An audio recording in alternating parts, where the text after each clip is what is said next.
প্রায় বছরখানেক আগের একটা চমৎকার অভিজ্ঞতার কথা আমার মনে পড়েছে। আমি আরব উপদ্বীপের দেশ ওমানে ভ্রমণে গিয়েছিলাম। সেখানকার একটি প্রোগ্রামে আমি যোগ দিয়েছিলাম, যা একটি মসজিদে আয়োজন করা হয়েছিল। প্রোগ্রামটি ছিল 7 দিনব্যাপী। এটা ছিল একটা ইতেকাফ, যাতে আমরা 500 জন উপস্থিত ছিলাম। এটি ছিল শুধু কোরআন নিয়ে গভীর চিন্তাভাবনা বিষয়ক প্রোগ্রাম। এটাই ছিল তার মূল উদ্দেশ্য। এই প্রোগ্রামে যোগ দেওয়ার জন্য কিছু বিস্ময়কর নিয়মকানুন ছিল। তার মাঝে একটি ছিল, কোনো ফোন নেওয়া যাবে না। আস্তাগফিরুল্লাহিল আযীম। প্রোগ্রাম আয়োজকদের কাছে ফোন রেখে আসতে হবে। যদি কোনো ইমার্জেন্সি কল আসে তাহলে তারা তা হ্যান্ডেল করবে, কিন্তু 7 দিন ধরে আপনি ফোন পাবেন না। আমি জানি না আপনি ফোন ছাড়া এমনকি নিঃশ্বাস নেবেন কীভাবে। তো আমাদের সাথে কোনো ফোন ছিল না।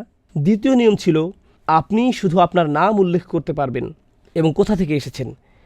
এছাড়া নিজের সম্পর্কে আর কিছুই বলতে পারবেন না, কিছুই না।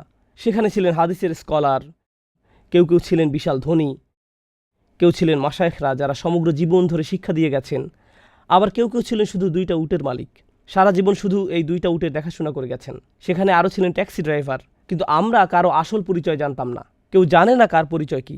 সর্বসাকুল্যে আপনি শুধু বলতে পারতেন, ইসমি কাজা ওয়া কাজা আনামিন, শুধু এইটুকুই। আপনি এমনকি বলতেও পারতেন না আপনার বয়স কত, আমি অমুক কাজ করি, অমুক চাকরি করি, না। আবার যখন কোরআন নিয়ে আলোচনা করতে যাবেন তখন স্কলারদের উদ্ধৃতি দিতে পারবেন না, আরবির ভাষাতাত্ত্বিক বিশ্লেষণ বা এরকম কিছু করতে পারবেন না, কারণ এতে কেউ হয়তো বুঝে যেতে পারে, আচ্ছা উনি তাহলে একজন স্কলার। অতএব আপনি এভাবে কথা বলতে পারবেন না। সব কিছু মৌলিক আলোচনার মধ্যে সীমাবদ্ধ রাখতে হবে। এগুলো ছিল নিয়মকানুনের অন্তর্ভুক্ত। অংশগ্রহণকারীদের অধিকাংশই ছিল স্কলার। অংশগ্রহণকারীদের মধ্যে বড় বড় পণ্ডিত ব্যক্তিরা ছিলেন। অনুষ্ঠানটি ছিল মূলত বিনম্রতার অনুশীলন। 7 দিন ধরে বিনম্রতা শেখার খুবই গভীর একটা অনুশীলন ছিল সেটা। আমরা যেন শুধু আবদাম বিন ইবাদিনা হতে পারি, যেন শুধু একজন দাস হতে পারি। শাহ ওয়ালিউল্লাহ দেহলভী রহমাহুল্লাহ অসাধারণ সুন্দর একটি কথা বলেছেন, এটা আমার মাথায় বদ্ধমূল হয়ে আছে। যুবক বয়সে যখন প্রথম শুনেছিলাম তখন থেকে। যার সত্যিকারের জ্ঞান রয়েছে তিনি তার বর্ণনা দিয়েছেন। তিনি বলেন, একটি গাছে যখন ফল ধরে তখন তার ডালপালাগুলো নুয়ে পড়ে। গাছে ফল ধরলে ডালপালাগুলো নিচের দিকে ঝুঁকে পড়ে। ব্যাপারটা হলো, নিজের ভেতরে যদি সত্যিকারের জ্ঞান ফল ধারণ করে থাকেন, আপনি নম্র হয়ে নুয়ে পড়বেন।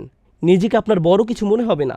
কেউ যদি আপনার জ্ঞান নিয়ে প্রশ্ন তোলে, আপনার সমালোচনা করে, নিজের মাথায় তখন আপনি এভাবে ভাববেন না, আমার সম্পর্কে প্রশ্ন করার তুমি কে, এভাবে আমি চিন্তা করব না।